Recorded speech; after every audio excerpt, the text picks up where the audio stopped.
Good afternoon, everyone. This is the March 10, 2025 meeting of the House Naming and Designating Committee. Madam Clerk, please take the roll.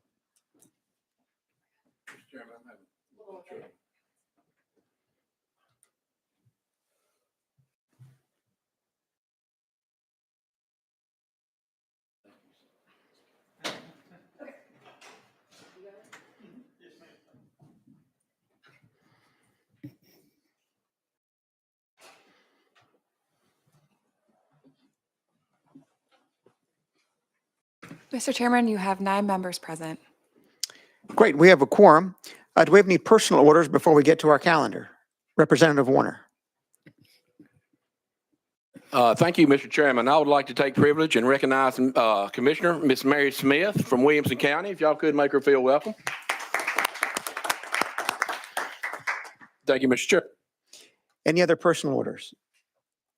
All right, item number 1 on our calendar is HB 434. Do I have a motion? Motion. Vice Chair Fritz, you have a motion and a second. You are recognized. Thank you, Mr. Chairman. I bring before you all House Bill 434 for Representative Raper. This bill does just a few things. It makes it so that any public facility funded fully or in part by the state cannot be named after a local elected official while they are in office or in the following 2 years. This includes, but not exclusive to, parks, buildings, and roadways. It doesn't apply to individuals who use private funds to cover the name change, are deceased, or are honorably discharged veteran. Ultimately, this bill was written and intended to prevent local elected officials from using state funds to name facilities after themselves. And with that, Mr. Chairman, I'd take any questions. Thank you for that explanation of the bill, Vice Chair Fritz. Do we have any questions for the sponsor? Speaker Marsh, you're recognized. Thank you, Mr. Chairman. And I received several calls within the last week from people across the state that have buildings already in progress that are going to be named after local individuals that have been very valuable people in their districts, in their cities and counties. And they're like, we should have had a lot more notice than this because these projects are already almost finished. And so I agree with them. I don't think we should do this at the present time without any more forethought than this. Thank you. Any response, Vice Chair Fritz?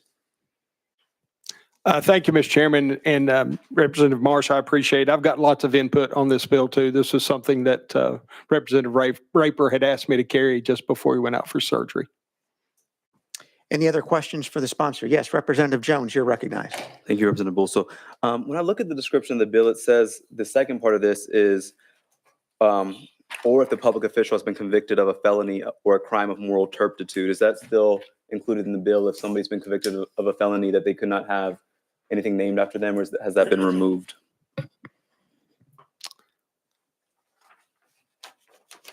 Representative Fritz, you're recognized. Thank you, Mr. Chairman. Thank you for the question. It is still in the bill, Representative Jones. Any follow-up, Representative Jones? So I'm just trying to understand the bill too. So is this just for local officials, or would it apply to Donald Trump, who was convicted of 37 felonies? Would he be not able to have anything named after him under this legislation? Vice Chair Fritz, you're welcome to respond to that if you like. Thank you, Mr. Chairman, and thank you, Representative Jones. If you'd read the bill, you'd realize it's just for local officials. Great. I have a follow-up. Representative Jones, one more follow-up. Thank you. You're recognized. Thank you so much, Representative.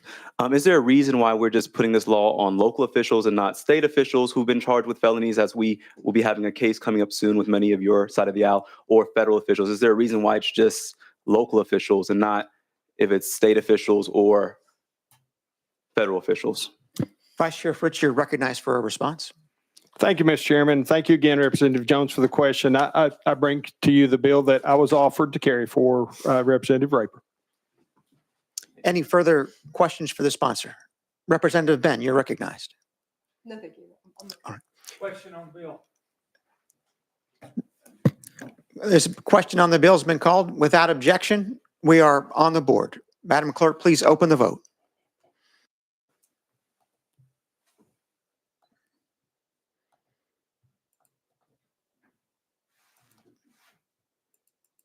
Madam Clerk, please close and announce the vote.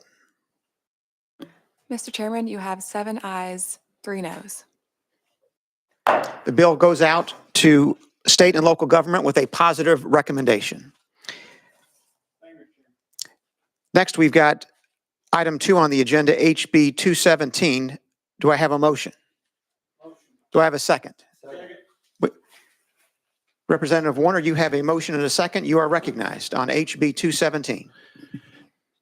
Thank you, Mr. Chairman. I have an untimely filed amendment. Can we add that to the bill, please, sir? We can, without objection. Without objection, untimely amendment is added. Representative Jones, what is your parliamentary inquiry? Thank you, Representative. This is the first time, I think we got this amendment 2 hours ago. And I know that last time this bill came up, there's constituents from Nashville who wanted to testify. And so with this amendment, my concern is there a fiscal note on this amendment? Or, since we're just getting this amendment 2 hours ago, is there any information provided with the amendment? And also, what is the correct process of untimely amendments? Just so this is the first time I'm hearing of untimely amendments being accepted in committee. So I'm just curious as to what that process is. So those are my 2 questions. Sure. With regard to the first question, I'm not sure I can answer that question. I don't know that it's a parliamentary inquiry, but I do not know whether there's an additional fiscal note. With regard to the process of amendments in committees, if you have an amendment that is submitted untimely, that is after 10 a.m. of the day preceding its consideration, then it is subject to being added to the bill by a majority of members of the vote of the committee. All right. Representative Warner, you are recognized on HB 217 as amended. Could you give me the drafting code to make sure we've got the correct amendment? Is it- 004450.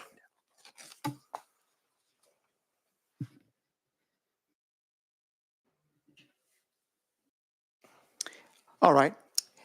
Members, we have for consideration Amendment 4450. All in favor of adding the amendment to the bill, please say aye. Aye. All opposed, nay. The ayes have it. The amendment is added. Representative Warner, you're recognized on HB 217 as amended. Thank you, Mr. Chairman. House Bill 217 seeks to rename BNA Nashville Airport after our great president, Donald J. Trump, and it changes the name from BNA to Trump International. This bill provides that the international airport operated by Metropolitan Airport Authority in Davidson County is hereby designated the Trump International Airport. The authority is directed to erect suitable signs, affix suitable markers, designating the airport as the Trump International Airport, and to make other appropriate actions to recognize this destination. For purpose of facilitating the change of the name of the airport, the bill requires the authority, as soon as practicable, to do the following. If the authority has one or more registered trademarks with the United States Patent and Trademark Office, better known as the USPTO, for purposes of operating the airport, 1, petition the USPTO to amend each trademark name relating to the airport, Trump International Airport, or 2, file a statement with the USPTO surrendering or abandoning each trademark name and subsequently adding a trademark each name relating to the airport as Trump International Airport. Upon changing the name of the airport, revise or amend the name of the airport in all contracts between the airport or the airport authority and third parties. If the parties to a contract cannot agree to revise or amend the contract, the authority of the airport must, upon renewal, termination, or cancellation of the contract, renew or enter into a new contract with reference to the airport as Trump International Airport. Reflect the name change upon execution of new contracts between the authority of the airport or the airport and a third party. To revise or amend each registered or trademark name of the airport with all local, state, and federal departments and agencies in accordance with the applicable local, state, and federal laws, rules, and regulations, and to revise its bylaws or governing documents that consist with the name change. However, this bill authorizes the authority or airport 2, during the transition period, conduct businesses of operating the airport using any registered or trademark name of the airport with the designation of doing business as Trump International Airport or DBA Trump International Airport. With that, Mr. Chairman, I stand for questions. Thank you, Representative Warner, for that explanation. Do we have any questions for the sponsor? Representative Ben, you're recognized. Thank you, Mr. Chairman. Question for Rep. Warner. Do you live in Davidson County? Representative Warner, you may respond. Absolutely not. I live in the great county of Marshall. Any follow-up, Representative Ben? You're And- recognized. And is Donald Trump from Davidson County or lives in Nashville? Representative Warner, you can answer that if you have the information necessary to give an accurate response. No, ma'am, I don't think he does. Any follow-up, Representative Ben? No further questions. Thank you. All right. Next on the list, we have Representative Jones. Representative Jones, you're recognized. Thank you. Thank you, Representative Boso. First of all, this bill is a waste of time and money. This airport is in my district. I represent the Nashville Airport in House District 52, where over 70% of my constituents voted against Donald Trump from being president. Secondly, why would we name an airport after Trump at a time where he has made our airport and our flying more unsafe by firing hundreds of Federal Aviation Administration employees, at a time where air traffic controllers are understaffed?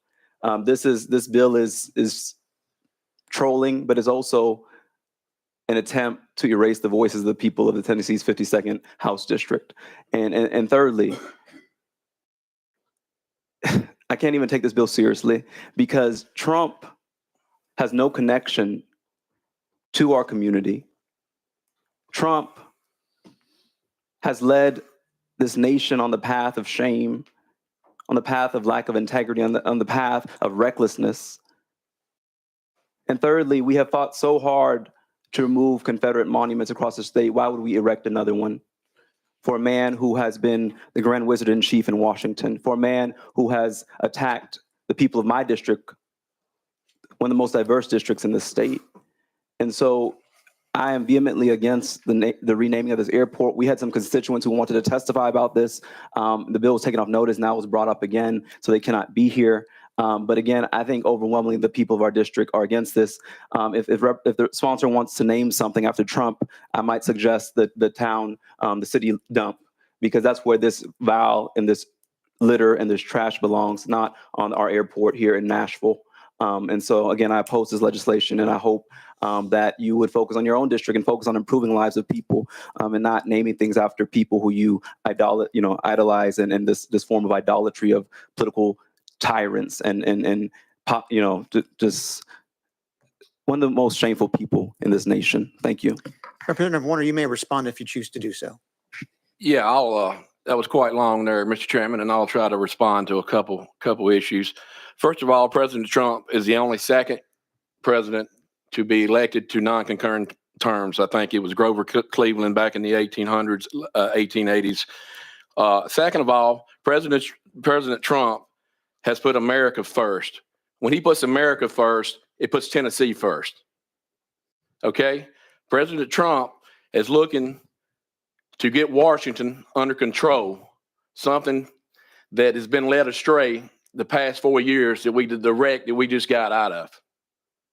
So with that, I disagree with you that President Trump has not helped Tennessee. He has. Overwhelmingly, the Tennesseans support Donald Trump.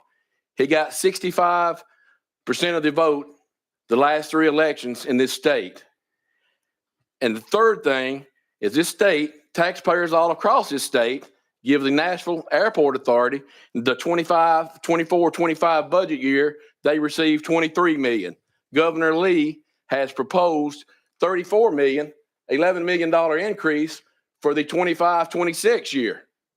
So to say that, just to rebut some of your comments, Tennesseans all across this state fund that airport, not just the folks in Davidson County. And it's my understanding that Metro Nashville Council does not give one cent to the airport. It's the taxpayers across this state. And with that, Mr. Chairman, I renew my motion. Thank you, Representative Warner. And just to put a finer historical point, you are correct. Grover Cleveland, elected in 1884, was the first president with non-consecutive terms. William Henry Harrison was elected in 1888, and then obviously Cleveland was elected again as the 24th president in 1892.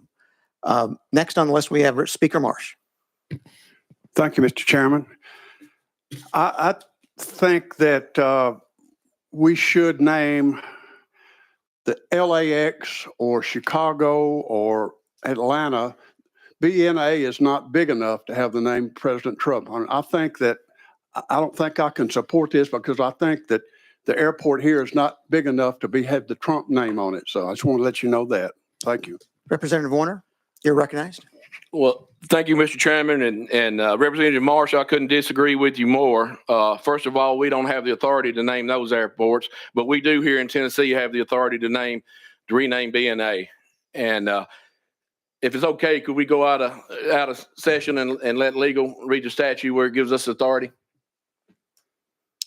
I don't think there's a question about whether we have the legal authority, Representative Warner, so I don't think that's necessary. Thank you, Mr. Chairman. All right. Speaker Marsh, any further response? No. All right. Next on the list, we have Representative Dixie. You're recognized. Thank you, Chairman. A couple questions to the sponsor. Do you know what the total budget is for the BNA airport? You're recognized, Representative Warner. No, I have not been provided that information, and I'm not aware that they provide a budget to the state. I'm aware of what the state has given them last year and what the governor has proposed in this budget. I want to let you know whatever the 23 and the 34 million is a drop in the bucket compared to what it costs to run that place. I'm not finished, brother.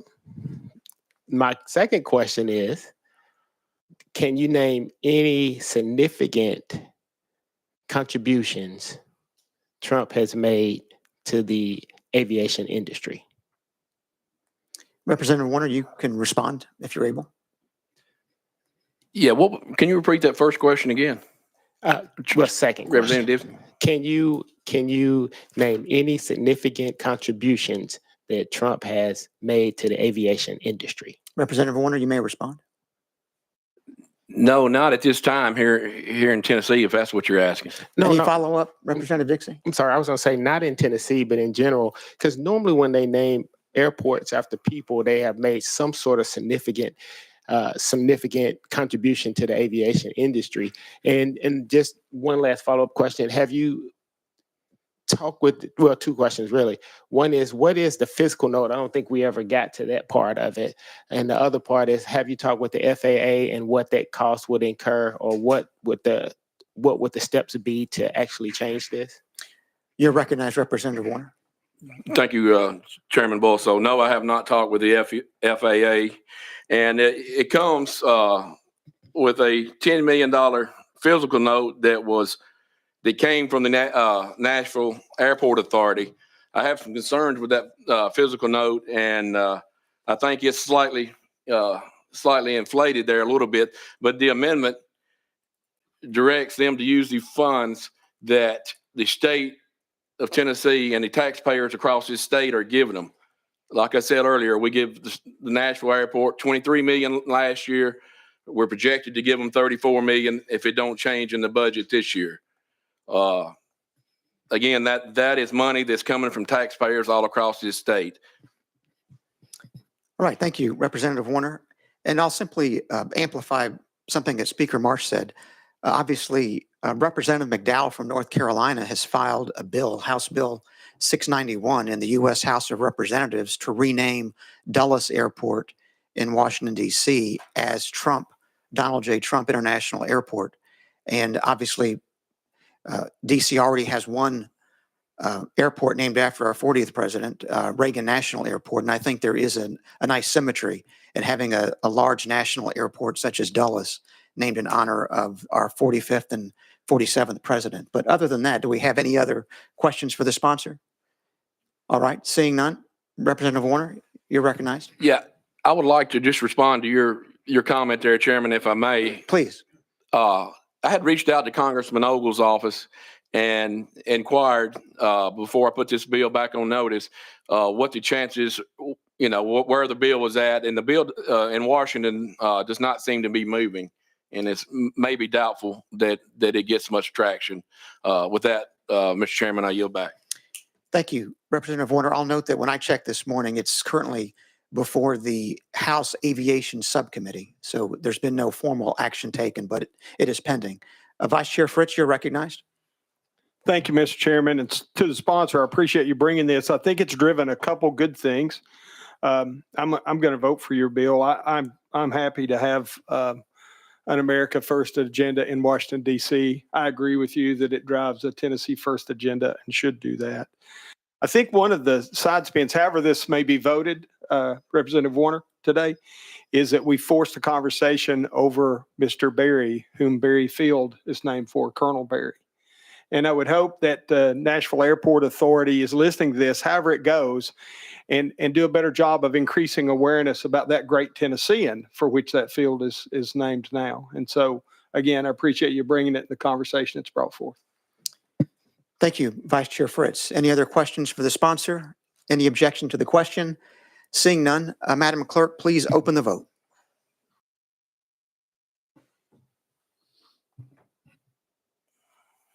Madam Clerk, please close the vote and announce the vote.